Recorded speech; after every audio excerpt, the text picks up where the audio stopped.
biblical ba ang Trinity? So, comparative debate to, comparative doctrine. So, mauna natin speaker ay si Pastor Dino ng Baptist Church. So, kung ready ka na, Pastor Dino, magsisimula na yung oras mo. Intro muna. Ay, hindi. Napakilala ko na kayo. Sige. Oo. Kilala naman Right. kayo rito. Sige. Sige. So, ayun, isang mapagpalang gabi sa atin lahat, no? Ako po ay si Brother Dino or Undefeated. Ngayon, Undefeated or Lord of Debate. So, ang paksa pong aking papatunayan ay papatunayan ko po, ayan, ang Trinity ba ay biblical? So, ang posisyon po natin ay nasa Biblia at ang kaharap po natin o ang opponent natin ay hindi biblical. So, tayo po ngayon ay magpapatunay sa posisyon na ating titindigan. Ngayon po, sa ating pasimula, no? Magandang gabi mga kaibigan at mga kapatid dyan, no? Sa loob ng mahabang panahon, marami ang nagtututol o nagsasabi na ang salitang Trinity ay wala naman ika sa Biblia. Kaya ito ay kathang-isip lamang. 'Di ba? Yan yung ating laging naririnig sa kanila. Ang aking sagot, dito po yung bearing ng pag-uusap namin, ang aking sagot ay linawan po natin. Ang kawalan po, patandaan po natin ha, ang kawalan ng salita ayon po sa hinahanap ay hindi nangangahulugan na kawalan ng katotohanan, no? Katulad na lamang ng simpleng ilustrasyon. Ang salitang Felix Manalo ay wala rin naman, no, sa nilalaman ng Biblia. Ngunit naniniwala ang aking makakausap sa kaibayong reliyon na siya ay nasa Biblia at hinulaan sapagkat siya sugo. So kung susundan natin ang lohika, no, na kung walang mababasa sa Biblia ay hindi na totoo. Subalit, ating papatunayan mamaya na mayroong mababasa. Katulad na lamang ng salitang pusa. Wala kang mababasa, no, na pusa sa Biblia, ngunit naniniwala tayong umiiral ito. Ang salitang pusa, no? So ngayon, ang doktrina ng Trinity ay hindi gawa lamang ng sinumang tao, kundi ang kabuuan, mga kaibigan, ng katotohanan ay inihayag ng Diyos sa kanyang salita kung ating titingnan, no? So, ngayong araw na ito, ipapakita natin at patutunayan ito gamit ang tatlong matibay na pundasyon mula sa banal na kasulatan. Ayan, dito tayo magsisimula. Wait lang, uminom na ako ng tubig para sigurado. Number 1, no? Mayroon lamang isang tunay na Diyos. Tandaan po natin ha, ang akusa sa atin, may tatlo na tayong Diyos. Pero ang doktrina, pag tayo kasi tinanong, ano bang pinapaniwalaan nyo? Marami ba ang Diyos o iisa ang Diyos? Kaya nga tinatawag tayong Trinitarian, naniniwala tayo na iisang Diyos. Hindi po maraming Diyos. Kaya hindi pwede na tayo ay isustruman ayon po sa hindi natin paniniwala. No? Pangalawa pong matibay na pundasyon, yung unang matibay na pundasyon, tayong mga Trinitarian ay naniniwala na isa lamang ang tunay na Diyos. Pangalawa, ang tatlong persona ay tunay na Diyos. Ang tatlong persona ay tunay na Diyos. Ang pangatlo pong matibay na pundasyon, magkakaiba, ngunit magkakaisa ang tatlo. Ito natin, number 1, mayroon lamang isang tunay na Diyos, ang matibay na pundasyon na ating pinapaniwalaan na kung saan nananalig ang ating pananampalataya. Pangalawa, ang tatlong persona ay tunay na Diyos, no? Pangatlo, magkaiba ngunit magkakaisa ang tatlo. No? Ngayon, tingnan natin ang patotoo ng salita ng Diyos. Ano 'yon? No? Ito po.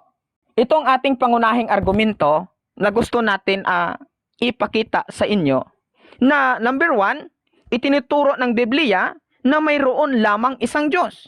Yan dito po nakabase yung tatlong pundasyon na matibay. Pangunahing argumento itinuturo ng Biblia na mayroon lamang isang Diyos, no? hindi tayo naniniwala sa tatlong magkakahiwalay na Diyos. Ang ating pananampalataya ay nakasalalay sa kaisahan ng Diyos. Ngayon, kung titingnan natin, ang utos ng kaisahan ng Diyos, mababasa po natin sa Deuteronomy chapter 6 verse 4, dinggin mo o Israel, ang Panginoon nating Diyos ay iisa Panginoon. Ito ang pangunahing paniniwala ng bayan ng Diyos. Kung basahin natin sa Deuteronomy, ang whole chapter, makikita po natin diyan na yan yung pangunahing tinuturo po sa lumang tipan. Ngayon, paulit-ulit na ipinahayag ng Diyos sa lumang tipan na siya lamang ang Diyos at wala ng iba, maliban sa kanya ayon sa Isaiah 44 versikulo 6. Ako ang una, ako rin ang huli, bukod sa akin ay walang ibang Diyos. Ito ay nagpapatunay, mga kaibigan, na tayo ay sumasampalataya sa isang Diyos lamang, hindi sa maraming Diyos. Ngayon, kinukumpirma ito ni Jesus. Yung kaisahan po ng Diyos. Hindi kailanman tinuro ni Jesus, maging ang mga apostol, na mayroong tatlong magkahiwalay na Diyos. Nang tanungin siya kung ano ang pinakamahalagang utos, sinabi niya sa Marcos 12:29. Sabi niya sa Marcos 12:29, ang pinakamahalaga ay ito. Dinggin mo, o Israel, ang Panginoon nating Diyos ay iisang Panginoon. So ngayon, ayon sa ating nabasa, pinakita ni Jesus na ang katotohanan ito ay nananatiling totoo. Okay, naintindihan po ninyo? Ngayon, pinatibay ito ng mga apostol. Una, ayon mismo kay Kristo. Pangalawa, pinapatibay ng mga apostol. Ang alin? Sa bagong tipan, nanatiling matibay ang aral. Sinasabi po sa unang Timoteo chapter 2 verse 5, sapagkat iisa ang Diyos at iisa rin ang tagapamagitan sa Diyos at sa mga tao, ang taong si Kristo Jesus. Kaya malinaw, ang Diyos ay iisa sa kanyang kalikasan. Okay? Malinaw na iisa ang Diyos sa kanyang kalikasan. Ngayon, ang unang pundasyon ay kung tingnan natin, ay nagtatanggal ng maling akala na tayo ay sumasamba sa tatlong Diyos. Tandaan po natin, mga kaibigan, ha? Ang Trinity ay nagsasabi, o tayo ay nagsasabing mga Trinitarian, ang iisa ang kalikasan ng Diyos, ngunit ito ay ipinapakita sa tatlong persona. Yan yung pinakamagandang doktrina sa atin, Pangalawang, yan yung ating unang tawag nito, yan yung ating pangunahing argumento. Ano yung ating pangalawa, mga kaibigan? Yung pangalawa po, Ito yung pangalawa nating argumento, ang Ama, Ang Ama, ang Anak at ang Espiritu Santo ay parihong o ay iisang, maling terminong pariho, baka ma-misinterpret po. Ama, Anak, Espiritu Santo ay iisang Diyos. Ang bawat isa sa kanila nagtataglay ng buong, mga kaibigan? Katangian at kapangyarihan ng Diyos. Hindi sila mga nilikha lamang o kapangyarihan lamang, kundi tunay na Diyos. Hindi mga tunay na Diyos, kundi tunay na Diyos. Ganun po. Ang Diyos Ama ay Diyos. Ito ang pinaka tinatanggap ng lahat, Ako tinanggap ko 'yan. Yung ibang religiyon na naniniwala sa Trinitarian, tinanggap nila 'yan. Katulad ng mababasa natin sa unang Pedro chapter 1 verse 2 at Pilipos chapter 1 verse 2, malinaw na tinatawag, na Diyos Ama ang unang persona.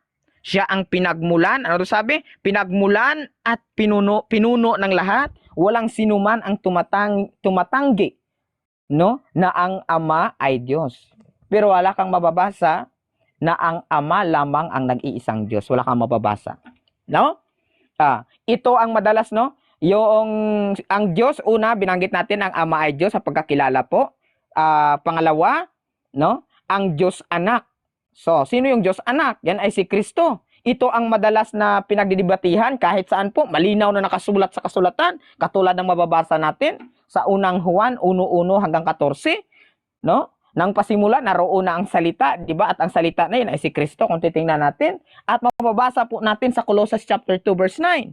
Ngayon po, mamadalian na natin kasi yung oras natin baka hindi umabot. No? Pangalawang punto pa lang tayo eh. Ngayon, kung titingnan po natin sa Titus chapter 2 verse 13, tinawag siya ng ating dakilang Diyos at tagapagligtas na sa Hesukristo. So dito, pinapakita na ang Panginoong Hesukristo ay tunay na Diyos, ang Ama ay tunay na Diyos. So kung Ama lang po, wala tayong tutol. Doktrina natin yan kasi Trinitarian tayo. Kung Anak, wala tayong tutol. Kung tao po ang sinabi doon sa Juan 8:44, wala tayong tutol. Bakit Diyos na nagkataong tao, ikalawang person? Wala tayong tutol doon. Kundi ang ating argumento ay Trinity ba ay biblical. Ngayon, no? Ang pangatlo, no? Yung ang Diyos Espiritu Santo. Yung Espiritu Santo ay Diyos, no? Marami ang nagkakamali, no? Na ang Espiritu Santo ay lakas lamang. Kasi sabi ng iba, ano lang yan daw, force lang yan o hangin ng Diyos, no? Ngunit pinapakita po mga kaibigan ng Biblia ay siya ay Diyos, no? Marami pong mga talata tulad ng mababasa natin, no? Sa Gawa 5, chapter 3 hanggang 4. So makita natin senaryo diyan, mga kaibigan. So, dito po pinapakita sa doktrinang ito, mga kaibigan, no? Tulad ng basahin natin, bakit pinayagan mong lukuhin ang Espiritu Santo?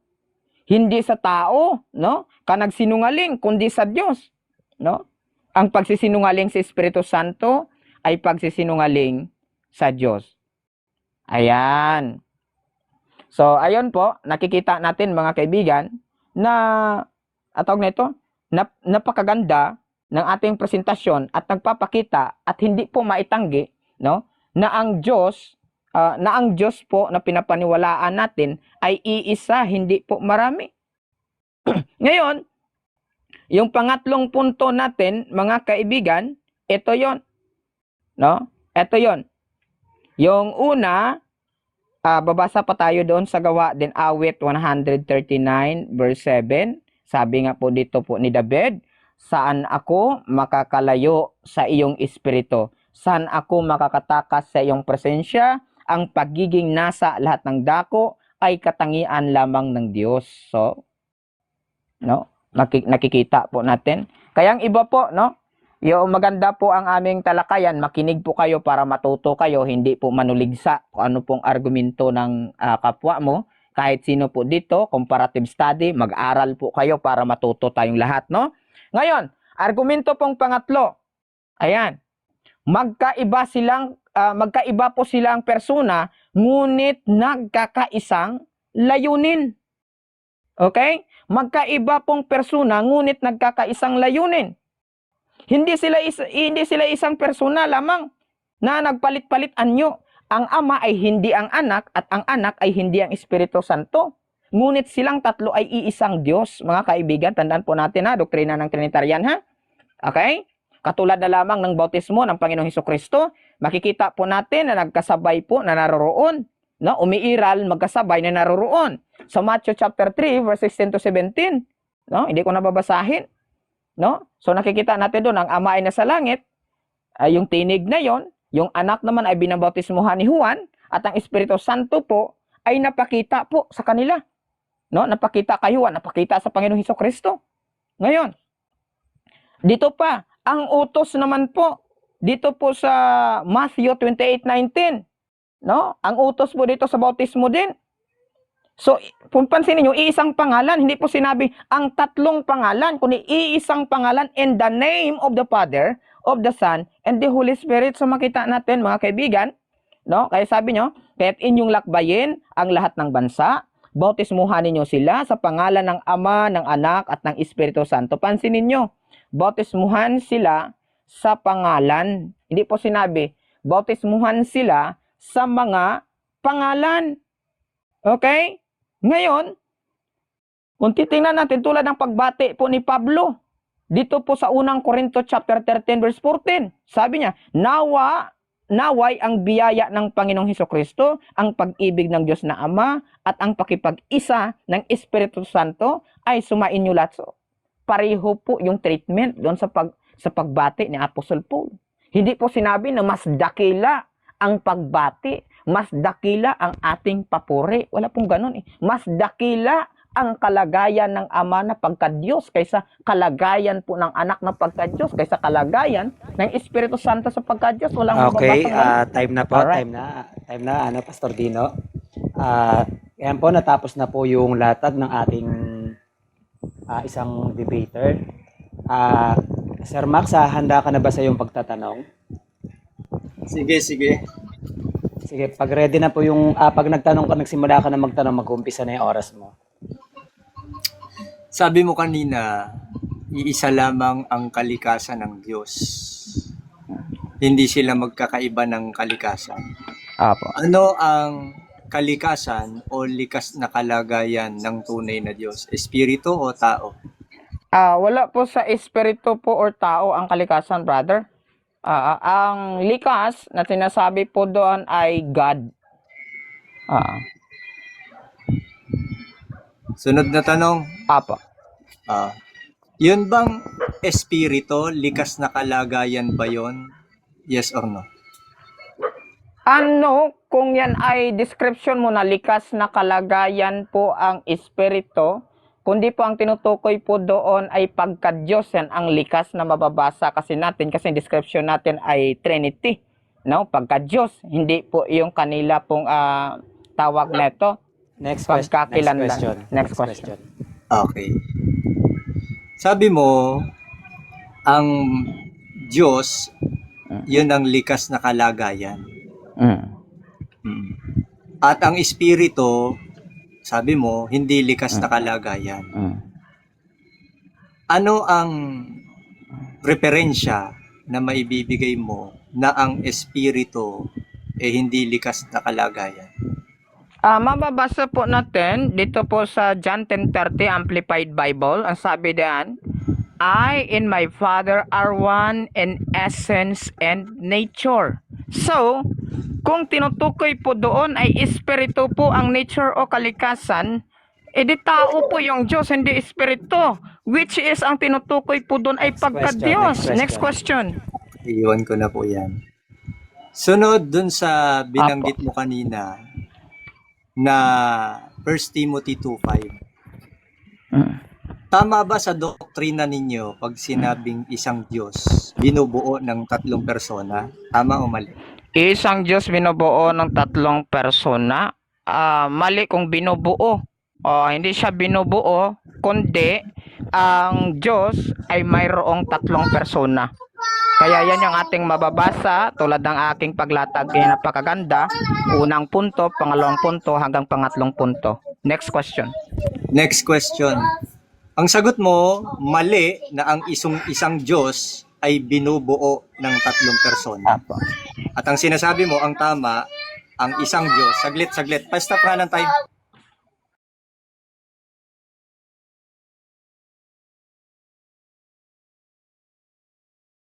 Oh, amen. Alay. Bigyan niyo naman Rose yung ating timer at nangangalay na po siya. Kaya ako ayoko mag-timer. Tinatamad kasi ako magayos ng stand ko. Kukunin ko pa eh. Hindi, magbibigay naman daw si Sisling ng stand sa'yo. Ako bibigyan niya ng phone. Ganyan kabait si Sisling, si Ate Ling. Game. May batang magulo eh. Sige. Sabi mo, mali na ang isang Diyos ay binubuo ng tatlong persona. At ang tama, ang isang Diyos may tatlong persona. Tama ba na ang isang Diyos may tatlong persona? Yes or no? Yes, kasi po ay tulad ng latag ko kanina, nahayag po siya sa tatlong persona. Ang Diyos ay napahayag o napakita. Yung iisang Diyos ay napakita sa tatlong persona. Ang Ama ay hindi siyang anak, ang anak hindi siyang ama, at ang Ama hindi siyang Espiritu Santo. Ganun ang Espiritu Santo, hindi siya ang Ama, hindi rin siya ang anak. So makikita po natin doon na mayroong tatlo Sa sa isang 1 Timothy 2:5 ay binabanggit na isang Diyos. Sabi mo, ang isang Diyos may tatlong persona. Yun bang sa 1 Timothy 2:5 na binanggit doon na may isang Diyos? Yung terminong isang Diyos doon, may tatlong persona yon, yes or no?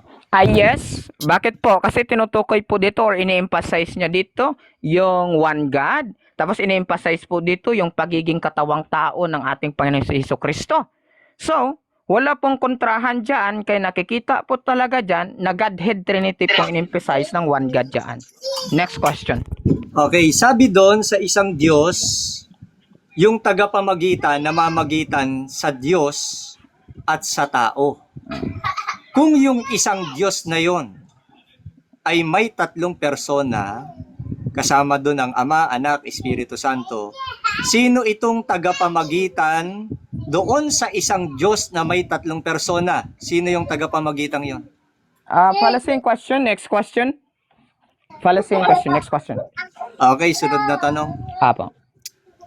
Sabi mo, itong tatlong persona, magkakaiba lang ng kalikasan. Pero, iisa ang kanilang layunin. Tanong ko, doon sa tatlong persona, ilan doon ang nagkatawang tao? Doon sa tatlong persona, ilan ang katang tao? Isa po yung second person, yung Panginoong Jesucristo. Mababasa po natin yan sa John 1:1 hanggang 14. Mababasa din natin yan sa Ephesians chapter 2, sa Philippians chapter 2 verses 5 to 7 hanggang 8. So, ang person po ng ating Panginoong Jesucristo. Next question. So, yung Diyos Ama, Diyos Espiritu Santo, hindi nagkatawang tao, yung isa nagkatawang tao, ilan yung tunay na Diyos mong hindi nagkatawang tao? Wala pong tunay na Diyos na isang tunay na Diyos na nagkatawang tao. Objection, Kaya po, objection. Mr. Moderator. Objection. Kasi ang tanong ko ilan eh. So, 'di ba sa rules natin, pag walang sagot doon sa tinatanong, automatic next question 'yun. Wala. Ay, tama yung May sagot ko. Any counter? Counter. Tama yung sagot ko kung ilan, wala. Tama yung sagot ko. Hindi yan Magro-rolling muna ako, magro-rolling. Ayon sa aking pag-analyze Sir Max, hindi mo siya nalagyan ng categorical. So, nagtanong ka lang kung ilan. So, sumagot naman yung yung kausap ng wala. So, sinagot niya yung ilan na tinatanong mo. Pag gusto mo i-rephrase, pwede mo lagyan ng categorical kung para malaman mo kung ilan eksakto yung bilang. Titi ko na lang yung tanong, tapos sige yung sagot niya. Hindi, continue ko mo yung sagot ko kasi malinaw yun kanina eh. Continue ko yung aking sagot. Hindi, para malinaw, Mr. Moderator, ulitin ko yung tanong. Pares lang sige. naman yung tanong ko eh. Rephrase na lang din yung tanong. Hindi, hindi ko re-rephrase. Parehas pa rin yung tanong kanina. Sige bro, go ahead. Next question na yan. Sige, go ahead. Hindi, ito yung tanong ko. May isa kang Diyos, sabi mo, na nagkatawang tao, yung second person. No. Ano mo na, hindi po, kasi nasa objection round tayo. Wala pa akong sinabi na may isang Diyos na nagkatawang tao. So, that is Truman fallacy. Ang Objection question mo, nga, Mr. Moderator. Yeah. Sa objection tayo. Kaya nga po ang Objection. tanong, wait lang. Ang tanong mo sa akin kanina, sa tatlong person, hindi sa isang tunay na Diyos. Mr. Moderator, ang tanong ko po kanina, sa tatlong persona, ilan doon ang Diyos na nagkatawang tao? Di ba sinagot niya yung second person? Hindi po, wala po. Hindi po ganun. Wala kang sinabi na ilan ang Diyos sa tatlong persona lang. Sige, tatanungin ko na lang uli para maliwanag. Sige. Para magkaroon ako ng follow-up question. Doon sa isang Diyos na may tatlong persona, ilan doon ang Diyos mo na nagkatawang tao? Wala po. Bakit po? Kasi, hindi po iisang Diyos ang nagkatawang tao po doon. Yung sagot ko, wala. Bakit po? Person ng Diyos ang nagkatawang tao. Yan ang stand ng Trinitarian, malinaw. Hindi Trinity or one God which is Trinity ang nagkatawang tao. Person ng Trinity ang nagkatawang tao, yung second person. Next question. Okay, Next sa question. makatwid, sang-ayon ka na walang Diyos na nagkatawang tao? Sang-ayon ka o hindi? Magkaiba yung question. Sabi mo, ilan ang Diyos? Hindi po ako sang-ayon sa iyo. Sang-ayon po ako doon sa nilatag ko na may Diyos na nagkatawang tao, pero hindi isang Diyos ang nagkatawang tao. Doon ko nakabata yung aking sagot at na-address ko ng mabuting malinaw na yung tanong mo ay Truman. Next question. Simple Okay. lang ang tanong. Ang tanong ko, Ilan ang Diyos na nagkatawang tao? Ang sagot mo, walang Diyos na nagkatawang tao. Sa Tinanong isa, kita, walang isa. Tinanong kita kung sinasang-ayunan mo ba na walang Diyos na nagkatawang tao. Sabi mo, hindi ka nasang-ayon. Alin sa dalawa ang mali mong sagot? Yung walang Sagot. Diyos na nagkatawang tao o may isang Diyos na nagkatawang tao? Astroman fallacy, wala akong maling sagot. Next question. Pwede pa-post uli. Pasensya na. Pa-post. Sige lang. Ano lang. Astroman ang question. Next. Wala akong maling sagot eh. Tama lahat ang sagot ko. Kuya Bio, advertise mo na, Kuya Bio. Si Sisling kasi pinabayaan mo si Brother Session, yan tuloy. Nangalay. Makinig ka Okay. para matutok. Binigyan ko na Sige, bro. 1,000 para matahimik yung bata. Sunod na tanong. Okay. Sabi dito sa Marcos 12:29, inano mo to kanina eh. Dinggin mo, Sige. Israel, ang Panginoon nating Diyos ay iisa. Tama ba nagsasalita diyan ang Panginoong Jesucristo? Tama o mali? Tama yan kasi Trinity ang tinutukoy. Alam mo kung saan kinuha sa Deuteronomy chapter 6 verse 4. At wala kang mababasa dyan sa Deuteronomy chapter 6 verse 4 na yan ay absolute one. Kundi ang mababasa dyan united all together. So ayan, malinaw na Trinitarian, tama talaga yan. Kaya dyan sa Marcos, kung tingnan mo yun sa Greek, next bro, question, next Godhead question. Trinity. Next Okay, kung question. nagsasalita si Kristo at sinabi niyang dinggin mo Israel, ang Panginoon nating Diyos ay isa. Sino yung tinutukoy ni Kristo na natin?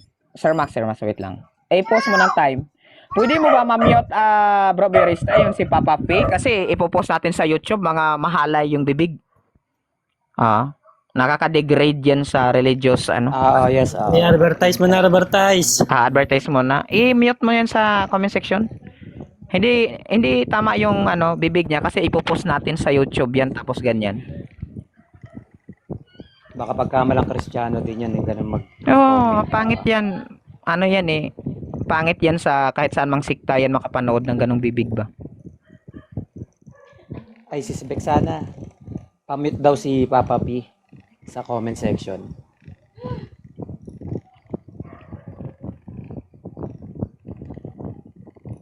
Ako, tulog ata yung host. Abang moderator na naiwan dito. I-mute mo nga bro. Walang moderator na nilalagay si Uncle Biris. Wala, hindi ako moderator dito eh. Yan, si Papa P. Kasi Si Papa P. hindi religious yung mga comment niya. Kabastusan. Papa P. Okay, thank you. Okay, tanong. Sige bro. Wait lang bro. Wala pa yung oras. Sige, go ahead, Sir Max. Balikan ko na lang yung yung Marcos 12:29. Sabi mo yung one na binabanggit doon ay united. Apo. Oo. At sang-ayon ka ba na yung one na ginamit doon ay his adjective? Yes or no? Ay, sang-ayon po ko nga adjective nga po, applied talaga yan sa hindi lang sa isa ka adjective. So kaya kinuha yan bro doon sa Deuteronomy chapter 6 verse 4. Kung titingnan mo doon sa Hebrew ay united. Hindi siya absolute one. Kaya adjective ang ginamit, applied yan sa pangmaramihang person. Hindi lang sa only one person. Next question please. Okay. Sabi dito sa concordance, yung haze, ang tanong ko dito kung tutol ka ba o hindi. Yung haze ang nakalagay ay only, tutol ka o hindi? Hindi pa ako tutol. Yung only stand namin kasi Trinitarian, only one God lang talaga yan. Kaya nga yung only dyan bro, kinuha sa Deuteronomy chapter 6 verse 4, na stand namin yung only one God, stand namin na Trinitarian na may three distinct person, kinuha sa Deuteronomy chapter 6 verse 4, yung quotation na yan, nang tinutukoy doon ay united, yung one. Stand namin yan. Next Okay, question, sunod na please. tanong. Kung ang Diyos na Ama, yung first person, may pahayag na ako ang tunay na Diyos at may ginagamit din kayong verse dun sa anak na may pahayag na siya ang tunay na Diyos, Anong verse naman na may pahayag ang Espiritu Santo na ako ang tunay na Diyos? Anong verse? Mababasa po kasi natin dito, bro, sa tawag na ito dito po sa 1 Corinthians chapter 8 verse 6 na may isang Diyos, sabi po doon, ang Ama, which is united pa rin ang tinutukoy doon. Hindi po isang person, only one person ang tinutukoy. Kundi kung tingnan po natin yung Theos, doon po sa Greek, Theos Time. Lexicon, Father, Son, and Holy Spirit. Okay, time na po. At dyan na po natatapos ang ating unang question and answer. Sir Max, Lapit din. may alis ka pa ba or tutuloy na lang ito mamaya? Sabi mo kasi kanina may susunduin ka. So, Oo, baka mabitin yung ano kasi 10 minutes na lang natitira eh. oo, kasi 15 Magan- minutes yung Sa presentation ano natin, mo. bro, continue mamaya. Continue mamaya, bro, sir. Susundo muna ako saglit lang. Sige lang, bro. Po. Sige bro, Sir Max, ingat, Maritesan muna kami. Para may ano muna, ma-share kasi 36 viewers Ay, pa lang tayo. salamat nakapagpahinga yung timer. Sige Sir Max, ingat. Hintayin ka namin. Yun, mag-iyakan muna kayo dyan sa comment section. Banat? Oo.